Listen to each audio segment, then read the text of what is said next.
I was in Oklahoma my senior year of high school. I played Ali Hakim, which I cringe to think about how bad I was and what terrible casting that is.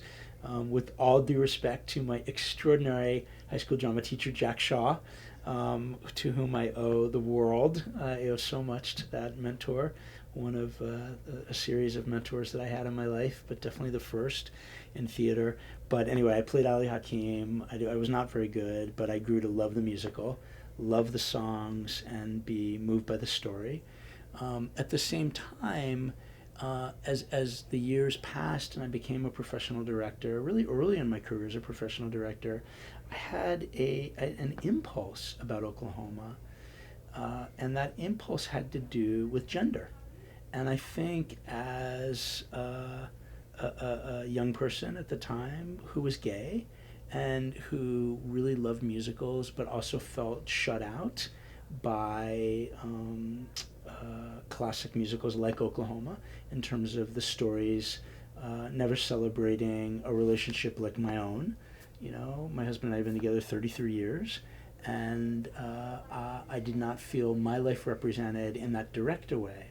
And I began to think more and more about the risks that people had taken interpreting musicals, especially in terms of multiracial casting. For a good long while now, projects that might have been material that might have at one time been interpreted only by white actors had really been opened up. But I realized that a big taboo was gender. And if a character was written to be a certain gender in an iconic musical, that was that, right? And you certainly wouldn't change that. And certainly with Shakespeare, right? Given how few roles Shakespeare wrote for women, and that women are more than half the population of the planet, and the majority of theater goers, and the vast majority of ticket buyers. We struggle here at OSF with how do we create more opportunities for female artists on stage, and that's a whole other topic. It's a rich topic. It's one I'd be happy to get into with any of you who are listening right now out there. Hello, hello. But anyway, thinking about all of this, I began to dream about an Oklahoma in which the primary romantic relationships were of same-sex couples, which would mean changing the gender of at least a couple of actors, a couple of characters. And honestly, I loved this idea. It deeply moved me. It energized me artistically. And I thought, this is never going to happen in my lifetime because I would never be given permission, and there would never be a theater that would be brave enough to want to put it on. And so I really carried in my heart as a dream that would never be fulfilled. But it was still there, and I would, water it and weed it, pull out the weeds and make sure it got some sunshine and some air. But I didn't think it would ever really happen. And then a lot of remarkable things happened in my life, over the course of the 25 years that I nurtured this dream. One of them was I fell in love with the Oregon Shakespeare Festival. And I worked here as a guest artist and eventually threw my hat into the ring to be the artistic director and got that job. The other thing is I developed a relationship with Ted Chapin, who runs the Rodgers and Hammerstein organization. And Ted took an enormous leap of faith with me and let me and my brilliant colleague Tracy Young work on a piece, Medea Macbeth Cinderella, that some OSF audiences experienced, that involved a Rodgers and Hammerstein musical, Cinderella, along with Euripides' Medea and, of course, Shakespeare's Scottish play, all blended together on the same stage. And that project, we did a version in Los Angeles in the late 90s. We did a version at Yale Rep in the early 2000s, and then a version here at OSF in 2012. And the piece continued to grow and develop. And so Ted and I developed a relationship through that. So finally, it took me a good 25 years, but I finally got the courage to tell him my idea for Oklahoma. And he was very clear that it's not an idea that he would have been attracted to in general, but it was an idea that intrigued him because of our relationship, and that it, the idea of re-exploring an iconic work um, with the possibility of same-sex couples and changing the gender of some key characters. So Ted spoke to family members on both the Rogers and the Hammerstein side, and had support, and said that I could go for it.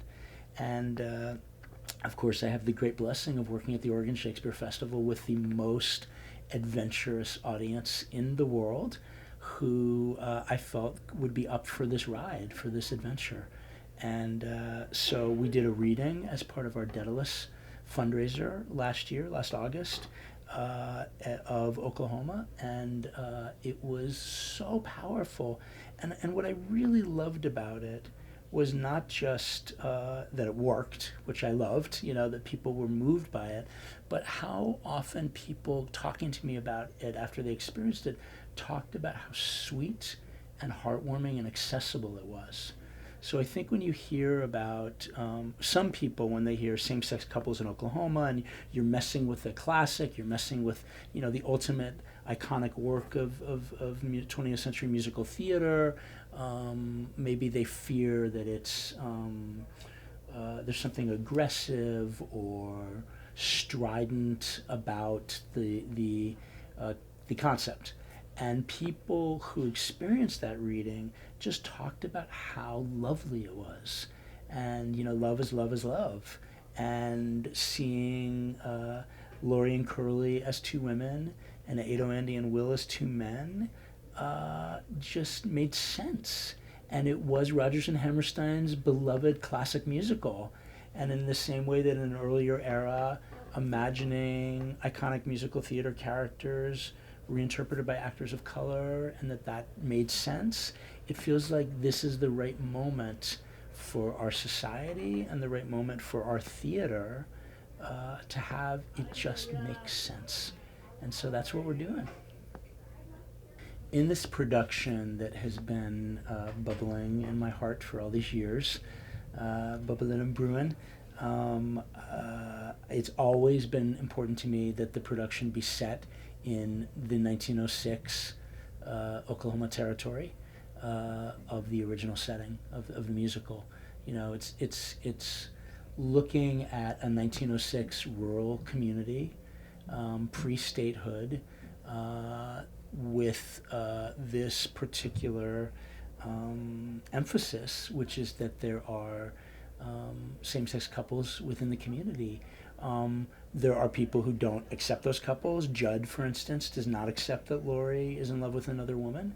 And then there are many people in the community who are totally accepting and totally loving. I didn't want it to be a ridiculously sentimental fantasy. I wanted there to be the grit of course, there are people who would not be supportive of same-sex relationships in 1906, as there are people not supportive of same-sex relationships today. Happily, that number continues to dwindle as the years pass, which gives me great hope and great optimism and faith in the future of our country. But it felt important to keep it in its proper period.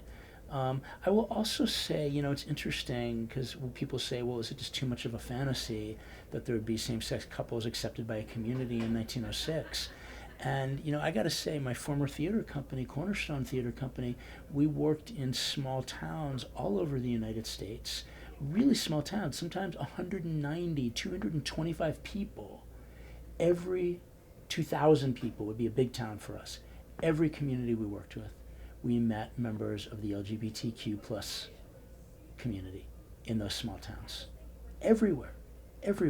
So the idea that a rural community would not have anybody in a same-sex relationship, or would definitely not be accepted by the community, I have the lived proof to know that is just not true, and not helpful, actually. So there you go.